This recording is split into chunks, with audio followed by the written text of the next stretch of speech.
Hello, I'm Latanja Muhammad, founder of College Cost Cutter. Welcome to Countdown to the FAFSA. 30 days, 30 ways to maximize financial aid eligibility.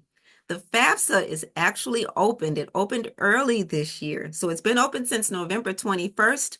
We've got a couple more days to finish this series. We are on day 28. So if you're just joining us, check out the description below where you will find links to the videos to every topic covered from days 1 through 27. So today we're going to talk a little bit more about assets because sometimes a family might have the assets we talked about on day 6, various types of checking and savings and mutual fund accounts, stocks, options, bonds, real estate, things of that nature. And then we also talked with families about how they can position their funds into non-assessable assets. But one assessable asset that we didn't talk about, and there are still others, is trusts.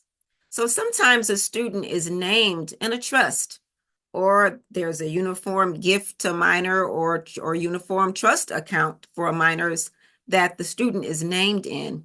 And so these can have an impact on financial aid eligibility.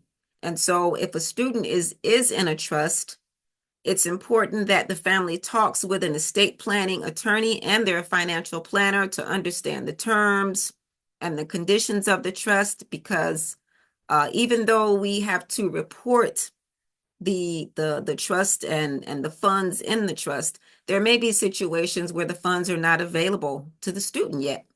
So some families may opt to change who is named in the trust, if that's possible. Again, talking with an estate planning attorney can help with that. Understanding the conditions of the trust. Sometimes a trust is not accessible until the student turns 21 or 25, or until they get married or produce a grandchild, in the example of a grandparent leaving a trust. So there might be conditions that the student can't meet during the college years. And so the financial aid office definitely needs to know that so that the trust will not be counted in calculating financial aid eligibility. They need to understand, the family needs to understand the types of trusts. And if their child is named in a trust that can even be modified, that may not even be possible based on the type of trust it is.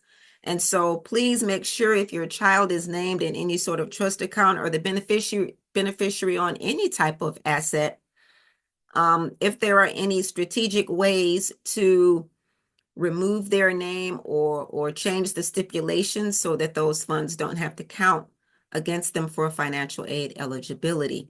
So thank you for tuning in for today's tip. Please remember to like and share, subscribe, invite others to join us as we wrap up this series over the next 2 days. Countdown to the FAFSA. 30 days, 30 ways to maximize financial aid eligibility. We will see you tomorrow. Bye.